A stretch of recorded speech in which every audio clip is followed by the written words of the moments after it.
Hi, this is Daymi Pelaez, and I'm with ABA Exam Academy, and we are going to be going over ethics of supervision. Mostly it's going to be towards supervision, but we're going to do a little bit of general ethics. I have some mock questions, other things that has to do with other things that are out of supervision, but mostly this is towards ethics. All right, my disclaimer is ABA Exam Academy is a group of individuals working together to help others ace the test. These meetings are meant to have active discussions, to collaborate, ask questions, and provide helpful suggestions to better understand the BACB 4th edition task list concepts. All viewers and participants are responsible to verify the accuracy of the information being provided in order to successfully prepare for the BCBA/BCABA exam. Some ethical considerations we have are to refrain from sharing any test questions from the actual BCBA exam, refrain from sharing any type of paid resources or any type of specific identifiable client information. And if you're sharing any open resources, peer-reviewed articles or books, just please make sure to give proper credit to the author. All right, for the agenda for today, we're going to be going over, like I said before, it's going to be mostly ethics of supervision, but I have some mock questions that have to do with other areas of ethics as well. Towards the end, we're going to be having some mock questions, and I also have a scenario that I want to discuss because, like you all know, that according to whatever happens in that scenario, different behavior analysts might have different points of view, so it's important for us to have a discussion about ethics.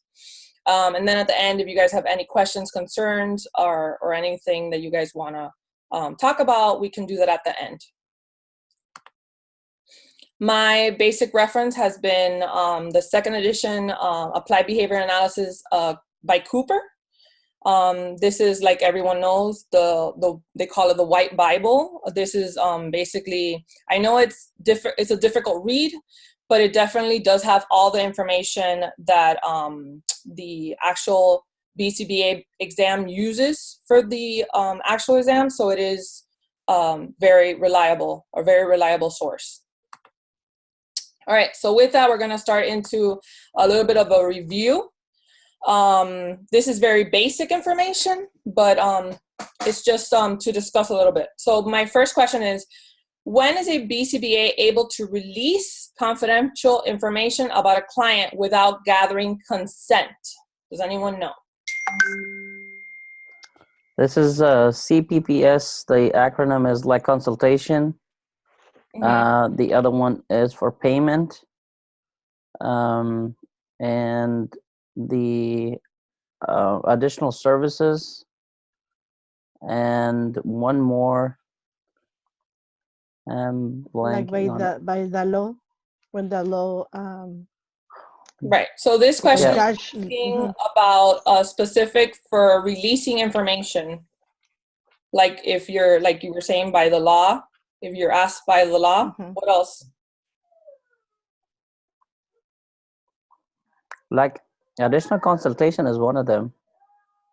Lack of consultation? No, consultation, providing for like additional consultation if they need it. Okay, so releasing confidential information is you're going to give lack of consultation? No, I'm not talking about lack of consultation. If they need consultation. Yes, of course. Like a referral. Okay, a referral. Like a referral, yeah. Yeah, that makes sense. Okay. All right, so what I have is if a judge orders it, and then also to protect the client or others from harm. From harm, yeah. Protect is, I was trying to think about that, protect.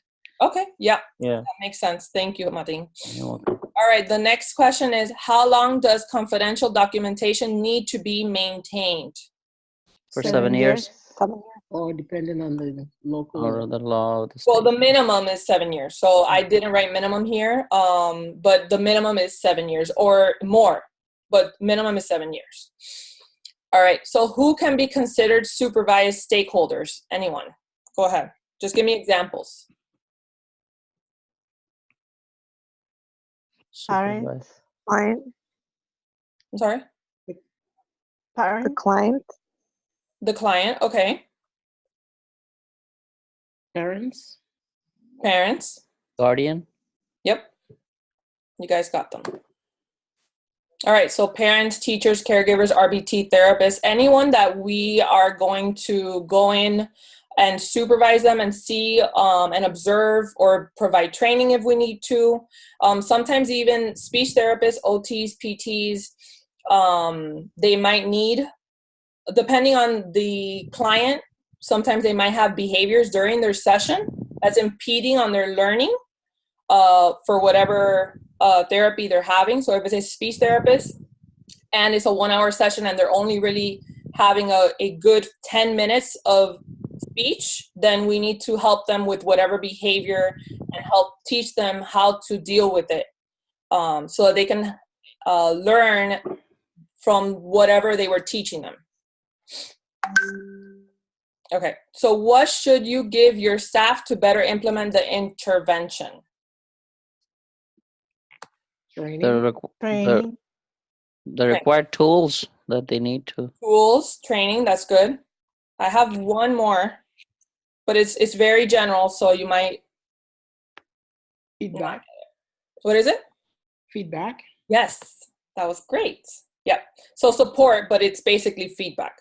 So support, training, and tools. Yes. And why is feedback so important? Tell me. It helps them to learn and grow. You know, Right. it helps them to know what they're doing right and know what they're not doing, what they need help in. Basically. Perfect. Positive feedback improves the healthy environment that they Yes. can learn and. Right. And I think that it gives also some motivation for the worker. Positive reinforcement. Absolutely. All right. So next we're going to go to have a few more of these and then we're going to go to questions. How do you know that a trainee is competent? By observing them. By observing them, but get into a little bit more in depth. What do you do when you observe them? By the degree they have. Okay. So that's education. Mm-hmm. Okay. Anything else besides education? Training. Training. Okay. Give them questionnaire also. Okay, you can do a questionnaire, but when you do all of that, what are you doing? You're finding out if they have the proper skills. Yep. So if you're observing a client to work with a child that's in preschool, if they've never worked with a preschool child, then they might not have the skills to work with them. So you're going to observe them, you're going to work with them and see if they have those skills so that they can work, so they can be considered competent. All right, what are the steps of a competency-based training? First, you have to discuss what they're going to be trained in. Mm-hmm. After you discuss it, you give them a written copy of what you discussed. This way they have they need to reference it at whatever time they can do that. So it's describe, Mm-hmm. written, demonstrate. After you demonstrate, then if there's a video model, Mm-hmm. then also use that. And then you do role play. Right. And then you observe the trainee Mm-hmm. at work doing the trained. Right. And you give feedback and you repeat the process again by, until they reach mastery. Mastery. Perfect. Okay, and then I have at the end one you didn't say, but it's basically just generalization. So assess, application, and generalization. And this might be an extra part to the competency-based training, but and I'm also missing video modeling, which is also really important. Thank you for giving me that, Rita. That was good. All right, so how can a BCBA encourage effective performance? How can we encourage them? Like an RBT or a parent or anyone? Giving them sandwich. Giving them a sandwich, okay. Giving feedback? Yeah, positive feedback. Good.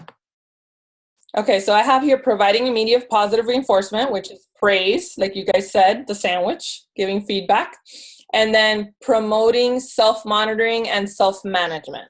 So if you see them doing anything that is similar to self-management, just encouraging it. All right, what can be done to reinforce and maintain procedural integrity? What is that word? Treatment integrity. Procedural, yeah, exactly. Treatment integrity. Are we talking about the specify, train, and monitor and reinforce? That's the one? Yeah. So basically what I have here is observers are independent with taking IOA, regularly review treatment competence, simplify procedures, provide CBT, which is what we just talked about, competency-based training, and review procedures, plan for maintenance and termination. So it's just basically the steps from beginning to end of what we have to do to get that procedural integrity. All right, so what is that? Since we just talked about it, what is treatment integrity? Can anybody explain? It's the degree to which a treatment plan is implemented as it was written or as it is written. Perfect. That's exactly what I wanted to hear. So exactly what you said. How well the treatment plan is followed according to how it is written. And that part, how it is written, is really important because we can have a treatment plan, but if we don't follow it to the way it is written, then it's not considered treatment integrity. Integrity, yeah. All right, next question is, how can a BCBA know how effective a behavioral program is? How could they know data? Looking at the data, yeah. Yes, data. All right, how can a BCBA evaluate the effectiveness of a program? So this is evaluation. IOA. They can do direct and indirect, isn't it? There are two types. So what do we do with that data? So you can get indirect, direct, that's all data. You're gathering data from indirect and direct. So what do you do with that data when you get it? What do you do? Graph it. Graph it. And then what does graphing do? We got to go into depth when we look at these questions. You visually display it so that it can be understood. So you're basically... We see, yeah, that's, yeah. All right, so when we have that graph, when we have that data, we are comparing it. Yeah. So by comparing the most accurate data to previous data and the treatment goals. So if we see that that recently, after 3 months of providing services, if we see that the goal, the data is at 0 and it's been at 0 for 3 weeks, what is that telling you? It's not working. Well, let's say it's a target. Let's say it's a target behavior, like a physical aggression. Let's say. Then it is working. That means it's working, exactly. So you're very close to being at the what is considered met, right? The goal is almost met. Okay. Yeah. All right. So what are the supervision requirements for an RBT working under a BCBA?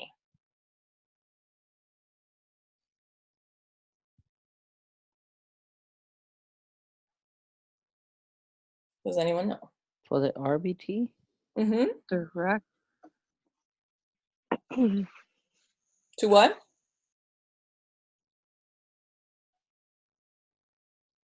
The BCB, okay. It's okay. 5%, yeah. Yeah, so it's basically face-to-face or remote meetings. Can we, let me see how I could say this. Can we have meetings with them without being face-to-face? Yes, no, not face-to-face. I mean, it has to be face-to-face, but it can be like through video or, I mean, they can be in person. So it could be face-to-face, but you do have to have face-to-face. Like we have to have face-to-face, but we can also not have face-to-face. But you can't only have them not face-to-face. So if if I'm working with an RBT and I tell them, hey, come to my office, and I never go to the field to observe them and train them and all of that, and they're just telling me what they've been doing, then that's not effective. Yep. Right. So, and then it's also, this is what I remember from when I started getting my indirect hours. It was a minimum of once per month. Is it the same? Because I've heard some people tell me twice now.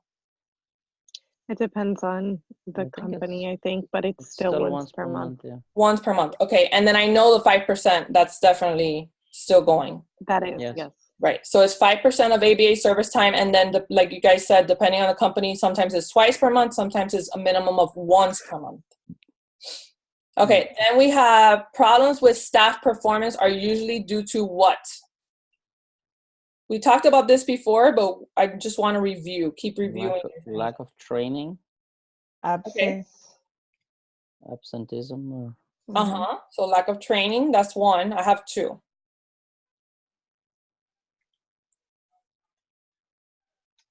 Not the right tools? They don't have the right tools? Lack of skills. Okay. Lack of skills is what you just said, but then lack of motivation is, like we said, if we don't give them that positive feedback, that encouragement, the tools, everything, they're going to lose motivation, right? Yes. So then what's going to happen to the performance? You're going to have problems with it, right? Yeah. All right. Quick question, true and false. Should indirect consumers in a behavior change program be involved in the implementation of the intervention? So what I mean by that is only the BCBA or RBT will work with the client. Is that true or false? False. False. False, right. So it is no, false. It is important to give them as many opportunities for providing input and receiving reinforcement for being very involved, okay? How should you train caregivers to follow the treatment plan? Using what type of, I covered the question, sorry. So just answer my top question. How should you train caregivers to follow the treatment plan? Competency-based training. For caregivers? Mediation. Mediation, yes. Yeah. Yeah, so mediation is perfect. I did not put that on there, but that is the perfect word for that. So you could do mediation for naturally occurring contingencies, because I didn't show you the second part is using what type of contingencies, but it is mediation. Just it needs to be in the natural environment. All right, the next question is, what is the criteria for termination? If the client is being harmed by services, if the client doesn't need services, if the guardian or the family asks for termination. Right. Yes. And I think it's 4. There's one more, I forgot. But... No longer benefiting? Not benefiting. Yes, benefiting is the last one. Yeah. All right, so one is client no longer needs services, like you said, client not benefiting from services, client is being harmed by services, or client requests discontinuation. Perfect. All right, how should services be faded? This is should, and like we said, all companies are different, so we might have different answers here. It should be gradual. It shouldn't be abruptly. Transition should be gradual. International contingencies, they should be slowly, right. Yeah. So it is gradual, definitely. Yeah. And it really depends on the client, but what I have seen when working with many BCBAs is that they usually do it by 50%.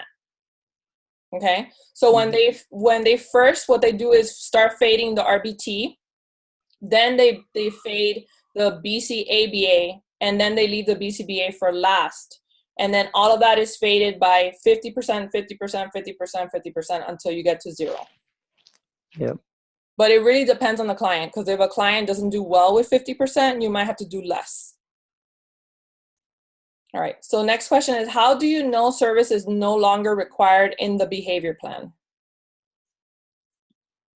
When the goals are met? They met the goal. Yes, That's exactly the word I was looking for. Data will show that the goal has been met. Yeah. All right, first mock question. You guys ready? Yep. All right, what is the term that best describes when staff, RBT, implement the treatment generated by a BCBA in the exact way it was created? A, procedural fidelity, B, treatment integrity, C, treatment fidelity, or D, all of the above? D. All of the above. Anyone else? D. D. D. All D. the above. Yeah, D. Yes, D, all of the above. Why? Why is that all of the above?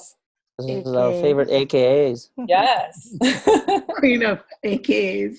Yeah. My favorite, right? Yes. Yes. All right. Is it important to explain program maintenance to parents, caregivers as early as possible in the intervention process? A, yes, it is important in order to make the parent content. B, yes, it is important because teaching natural contingencies with stakeholders will give a smoother fading process. C, no, it is not important. Or D, yes, it is important because the BCBA can get more clients. B, like B. B as in boy. B as in boy. Yes, awesome, guys. All right, ready? Yep. All right. Johnny is a 6th grade student diagnosed with ADHD. Johnny's teacher recently told his mother that he is having much more difficulty finishing his work on time and is often distracted. The mother informs her son's BCBA about the situation and about his grades declining rapidly. What should an ethical behavior analyst do first? A, refer him to see a nutritionist to begin a gluten-free, dairy-free diet. B, collect more data from the teacher and parent about this new behavior. C, refer him to see a medical professional. Or D, create a behavior plan to begin working on his non-compliance.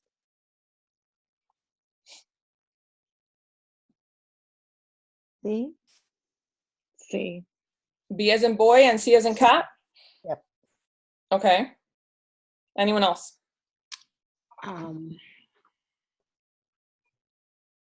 This is a close one. Mm-hmm. B and C, potential. But the ethical thing to do first,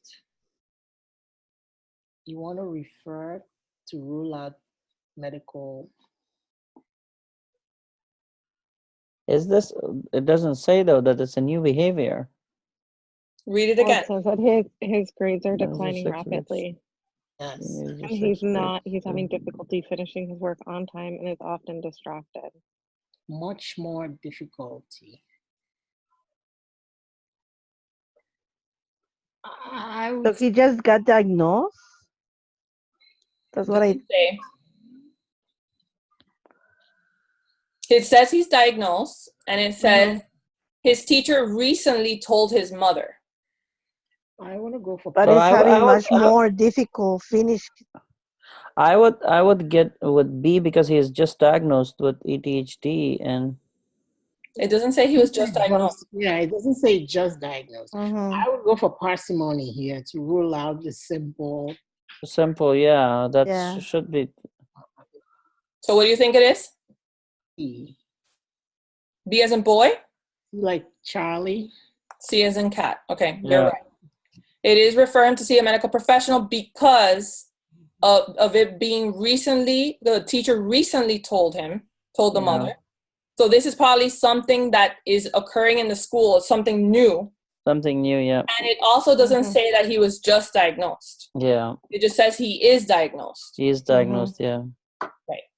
Good job, guys. That was a tricky one. Yep. All right. Mary is a newly certified BCBA. During her graduate program at the university, she focused on studying SIB and other dangerous behaviors. Upon graduation, she immediately started working as a self-contracted BCBA for a private school that has children with severe problem behaviors. Would it be ethical for Mary to begin working with these students? A, yes, it is ethical. During her coursework, she specifically studied SIB and other dangerous behaviors. B, yes, it is ethical. When working in a private school setting, a contracted BCBA must follow their rules at all times. C, no, it is not ethical. Graduating at a university focused on severe problem behaviors is not enough for her to be considered competent. Or D, it is not ethical. A BCBA should attend a university that learns about all kinds of problem behaviors in order to be considered competent. This one is very tricky, so take your time.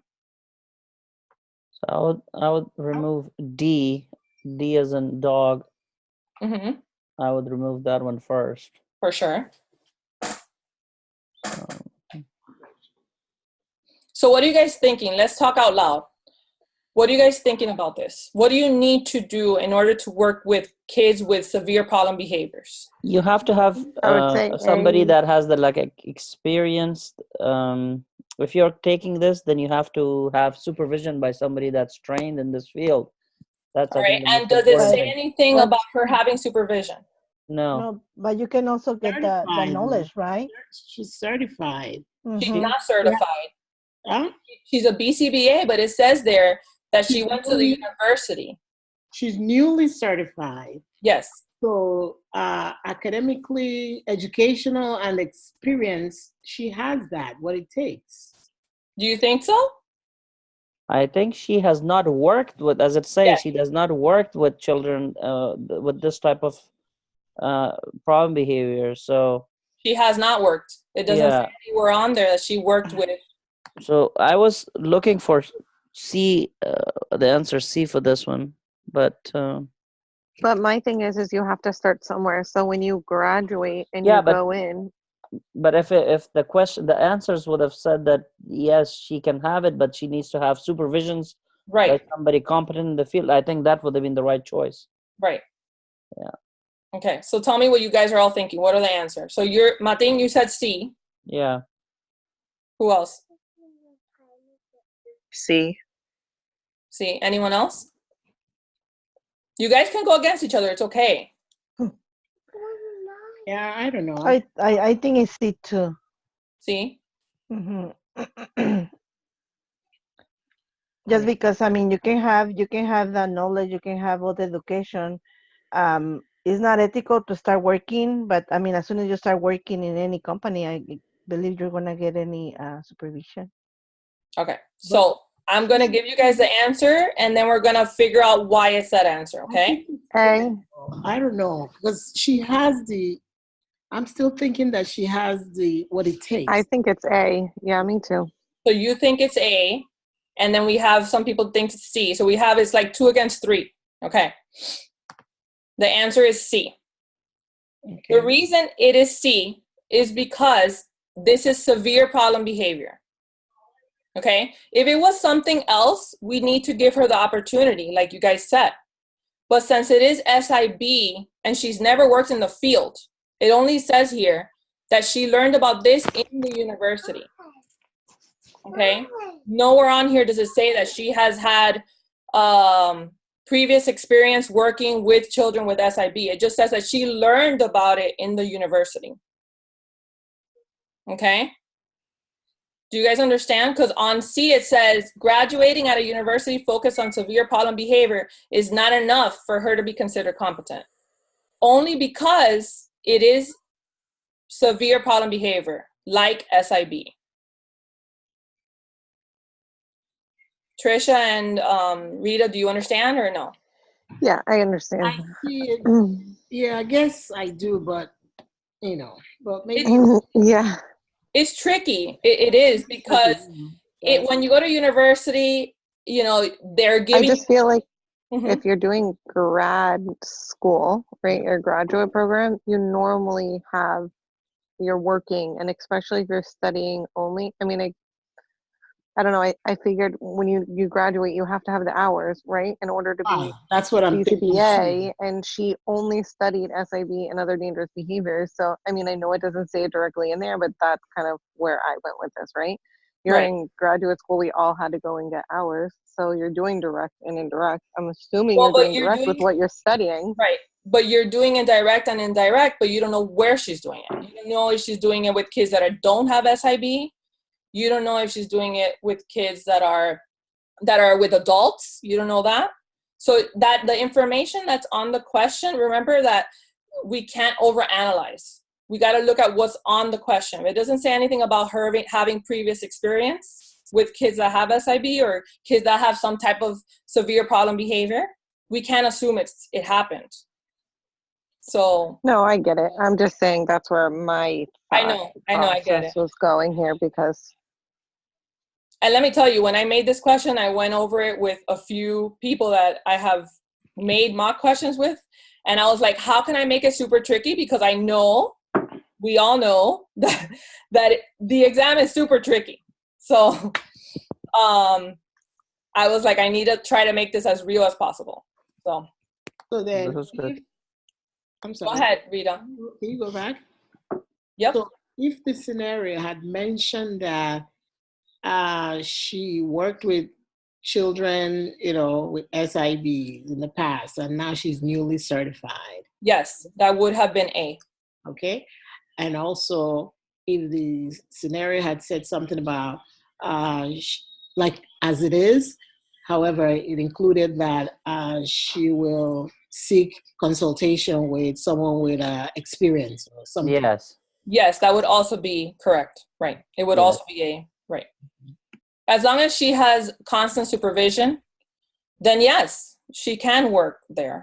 But because she doesn't, because she's just newly certified and she's thrown into that school, then she can't be there. She can't work with them. Yeah. Let's say the scenario said she went into the school and she's collecting data because she's gathering indirect hours. Is that allowed? She's not working directly with a client. So would that be allowed? No. Does she have a consent to come in there and do that? Yeah, I think so. I think it would be allowed as long as she has consent because she's not working directly with a client. Yeah. But when you're working directly with a client, those behaviors can escalate. You guys know that. It can escalate real quick, especially when it's severe. And you cannot intervene too, right? Right. Yeah. Mm-hmm.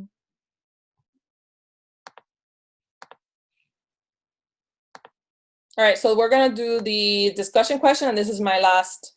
I only have 4 minutes left, so I got to hurry up. Okay, discussion question. You are a BCBA and have attempted to find many forms of reinforcement for your client, but he is not showing any signs of improvement. The father is not following through with the behavior plan because the day he was home, he saw an extinction burst. So he intervened during the session and did not follow the suggestions the BCBA gave. You offered parent training multiple times, but the mother is the only one who attends them.